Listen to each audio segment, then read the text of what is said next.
This channel does not promote any violent, harmful, or illegal activities. All content provided by this channel is meant for an educational purpose only. UEM Jaipur is a perfect target for prospective students aspiring for good jobs, good education with future-ready skills. 2026-এর বিধানসভা vote, কিন্তু সেই ভোটের আগেই বঙ্গ রাজনীতিতে একেবারে epic তরজা শুরু হয়ে গেছে। ভুতুড়ে ভোটার রুখতে কোর কমিটি গঠন করলেন তৃণমূল নেত্রী। ভোটার তালিকা পরিষ্কার করতে জেলা রাজ্য সমন্বয়ের নেতাদের ঝাঁপিয়ে পড়বার নির্দেশ দিলেন তিনি। ভোটার তালিকায় নাম তোলবার দায়িত্বে থাকেন তো সরকারি আধিকারিকরাই। মুখ্যমন্ত্রীর অভিযোগের পাল্টা জবাব দিল বিজেপি।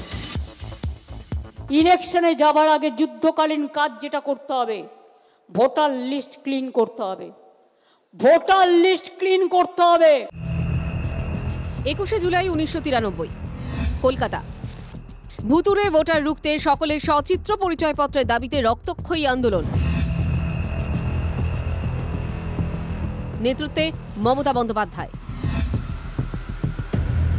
3 দশক পেরিয়ে রাজ্যের মুখ্যমন্ত্রী হিসেবে তাঁর মুখে সেই ভুতুড়ে ভোটারের অভিযোগ, ভোটার তালিকায় কারচুপির অভিযোগ। বিজেপি ও নির্বাচন কমিশনকে বিততে তার হাতিয়ার TV9 বাংলায় পর্দা ফাঁস করা এপিক সংবাদ।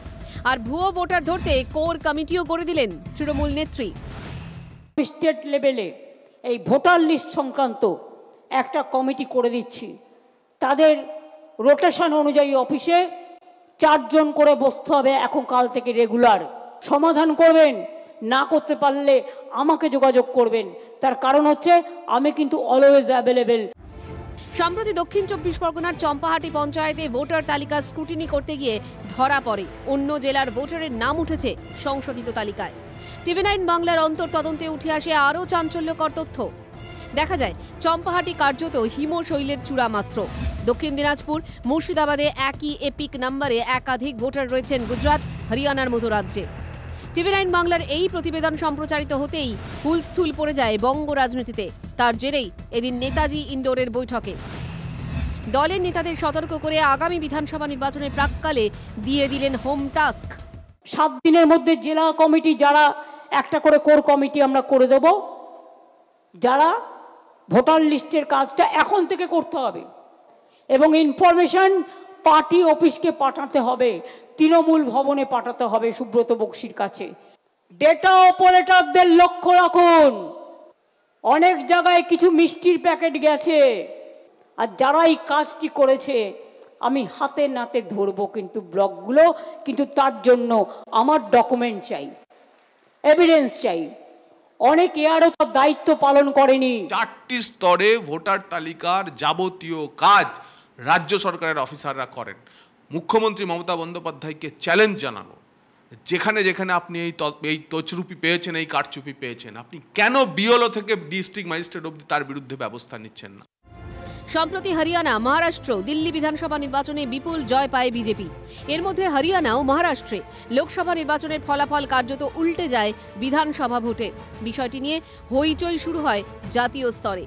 কংগ্রেস, তৃণমূল, এনসিপি, উদ্ধব গোষ্ঠীর শিবসেনা, সমাজবাদী পার্টি থেকে আম আদমি পার্টির মতো ইন্ডিয়া জোটের শরিক দলগুলি ভোটার তালিকায় গড়মিলের অভিযোগ করে। কাঠগড়ায় তোলা হয় কমিশনকে, জল গড়ায় আদালত পর্যন্ত।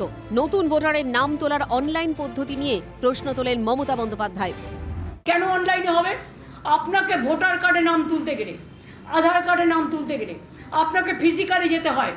তাহলে বিজেপি 40 লাখ ভোট বাড়লো কি করে মহারাষ্ট্রে? আর দিল্লিতেই বা আপনারা কি করেছিলেন? একদিন না একদিন তো বেরোবে। এবার নেতাজি ইন্ডোরের সভা থেকেও ভোটার তালিকা ইস্যুতে সরব হলেন তিনি, জানিয়ে রাজনৈতিক মহল সরগরম। মাননীয় স্বরাষ্ট্রমন্ত্রীর, যিনি মাননীয় সচিব ছিলেন ডিপার্টমেন্টের, থেকে করে দিয়েছেন চিফ ইলেকশন কমিশনার। টোটালটাই বিজেপির লোক দিয়ে ভরা। আজকে মহারাষ্ট্রে হারিয়েছে কি করে? ওরা ধরতে পারেনি। আজকে দিল্লিতে হারিয়েছে কি করে? ওরা ধরতে পারেনি। ওরা বাংলাতেও শুরু করেছে, বাংলায় আমরা ধরব এবং যোগ্য জবাব দেব, মাথায় রাখবেন, এটা চ্যালেঞ্জ। তিনি পশ্চিমবঙ্গের মুখ্যমন্ত্রী, তার বুথে বুথে তার দলের অফিসাররা নিয়োগ হয়ে আছে, সেখানে কারচুপি কি করে হয়? আমি তো খুব দায়িত্ব নিয়ে বলছি, পশ্চিমবঙ্গের তৃণমূল সরকারের হাতে, তৃণমূল পার্টির হাতে 35 থেকে 40 লাখ ভুয়ো ভোটার মজুত আছে। হরিয়ানা, মহারাষ্ট্র, দিল্লির ভোটের ফল দেখে মমতা বন্দ্যোপাধ্যায় সতর্ক। এরই মধ্যে বাংলার বিভিন্ন জায়গায় ভোটার তালিকায় বিভ্রাট। নেতাজি ইন্ডোরের সম্মেলন, তৃণমূল নেত্রীর বক্তব্যের বড় অংশ জুড়ে ভুতুড়ে ভোটার প্রসঙ্গ। 2026-এর আগে এই ইস্যুতে তৃণমূলের রাজনৈতিক পদক্ষেপ কি হবে? মমতা বন্দ্যোপাধ্যায়ের হুঁশিয়ারির পর নির্বাচন কমিশনই বা কি করবে, তা নিয়েই জোর চর্চা চলছে রাজনৈতিক মহলে। Bureau report, TV9 Bangla.